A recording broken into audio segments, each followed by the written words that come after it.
সুপ্রিয় দর্শক, আসসালামু আলাইকুম। আজকের এই আলোচনায় আপনাদের সবাইকে স্বাগতম। দর্শক, বিশ্বের অন্যতম আধুনিক ও শক্তিশালী বিমানবাহী রণতরী ইউএসএস জেরাল্ড আর ফোর্ড। এই বিমানবাহী রণতরীতে সাম্প্রতিক অগ্নিকাণ্ডকে ঘিরে এক জটিল ও রহস্যময় পরিস্থিতির সৃষ্টি হয়েছে। ঘটনাটি শুধুমাত্র একটি দুর্ঘটনা, নাকি এর পেছনে রয়েছে গভীরতর কোনো কারণ? এই প্রশ্ন এখন বিশ্লেষকদের পাশাপাশি মার্কিন নৌবাহিনীর তদন্তকারীদেরও ভাবিয়ে তুলেছে। প্রাথমিকভাবে ঘটনাটিকে সাধারণ অগ্নিকাণ্ড হিসেবে বিবেচনা করা হলেও পরবর্তীতে প্রকাশিত তথ্য ইঙ্গিত দিচ্ছে বিষয়টি এতটা সরল নাও হতে পারে। গত 12ই মার্চ জাহাজটির প্রধান লন্ড্রি কক্ষে হঠাৎ আগুনের সূত্রপাত ঘটে। প্রথম দিকে আগুনকে নিয়ন্ত্রণযোগ্য মনে হলেও খুব অল্প সময়ের মধ্যেই তা ভয়াবহ আকার ধারণ করে এবং জাহাজের বায়ু চলাচল ব্যবস্থার মাধ্যমে দ্রুত বিভিন্ন অংশে ছড়িয়ে পড়ে। আগুন সম্পূর্ণ নিয়ন্ত্রণে আনতে 30 ঘন্টারও বেশি সময় লেগে যায়, যা নিজেই পরিস্থিতির ভয়াবহতা নির্দেশ করে। এই ঘটনায় প্রথমে 2 জন নাবিক আহত হন এবং পরে আরও একজনকে উন্নত চিকিৎসার জন্য সরিয়ে নেওয়া হয়। এছাড়া ধোঁয়ার প্রভাবে বেশ কয়েকজন নাবিক অসুস্থ হয়ে পড়েন। যদিও মার্কিন কর্তৃপক্ষ শুরুতে জানিয়েছিল যে আগুনটি কোনো সংঘাত সংশ্লিষ্ট নয় এবং জাহাজটি কার্যক্ষম রয়েছে, বাস্তব পরিস্থিতি পরে ভিন্ন চিত্র তুলে ধরে। অগ্নিকাণ্ডের সবচেয়ে বড় প্রভাব পড়ে জাহাজের ভেতরের মানবিক পরিস্থিতিতে। আগুনের কারণে আবাসিক অংশ মারাত্মকভাবে ক্ষতিগ্রস্ত হয় এবং 600-রও বেশি নাবিক তাদের থাকার জায়গা হারান। অনেকে বাধ্য হয়ে মেঝে বা টেবিলে রাত কাটাতে হয়।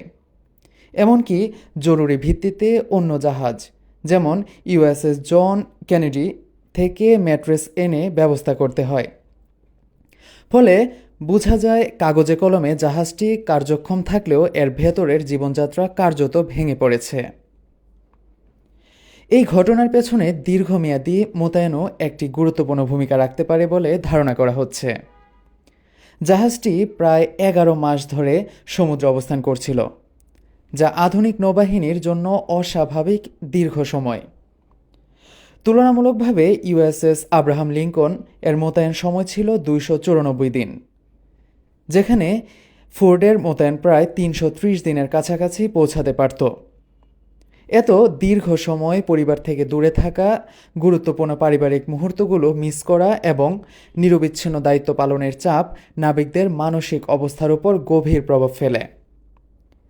অনেকের মধ্যে ক্লান্তি, হতাশা এবং মানসিক অবসাদ তৈরি হওয়া স্বাভাবিক। এর পাশাপাশি জাহাজটির মিশনও ছিল অত্যন্ত অস্থির ও পরিবর্তনশীল।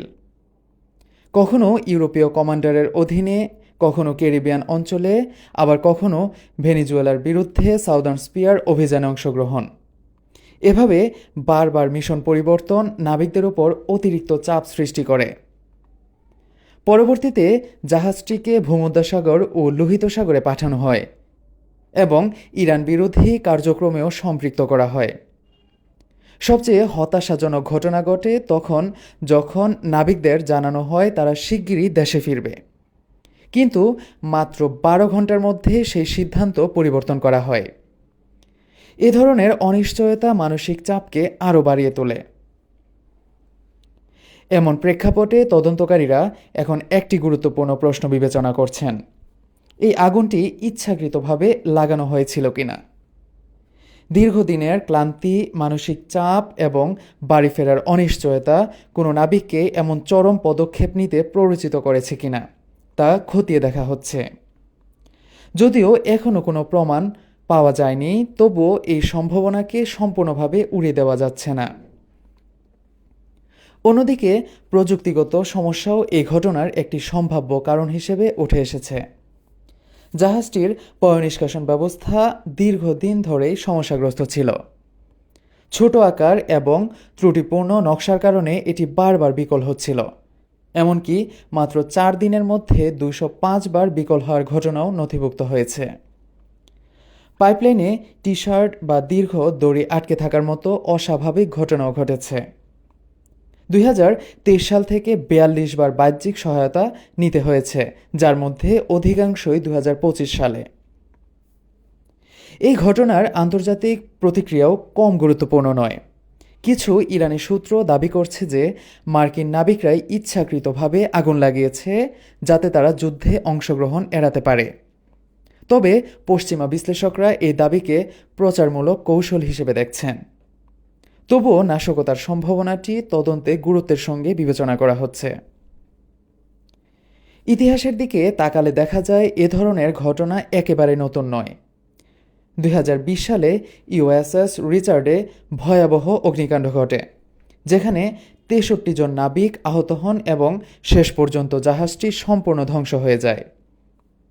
সেই ঘটনায় প্রশিক্ষণের ঘাটতি এবং অগ্নি নির্বাপন ব্যবস্থার দুর্বলতা বড় কারণ হিসেবে চিহ্নিত হয়। বর্তমান ঘটনাটি সেই স্মৃতিকে আবারও সামনে নিয়ে এসেছে। সব দিক বিবেচনায় এই অগ্নিকাণ্ডের পেছনে 3টি প্রধান কারণ সবচেয়ে বেশি আলোচিত।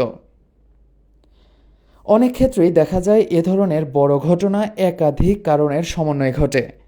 এখানেও সেই সম্ভাবনাকে উড়িয়ে দেওয়া যায় না।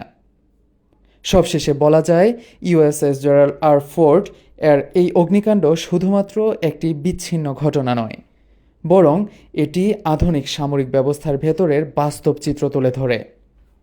উন্নত প্রযুক্তি থাকা সত্ত্বেও মানবিক সীমাবদ্ধতা, দীর্ঘমেয়াদী চাপ এবং যান্ত্রিক ত্রুটি, এই 3টির সমন্বয় বড় ধরনের বিপর্যয়ের কারণ হতে পারে। তদন্ত এখনও চলমান, তাই চূড়ান্ত সিদ্ধান্তে পৌঁছানো সম্ভব নয়।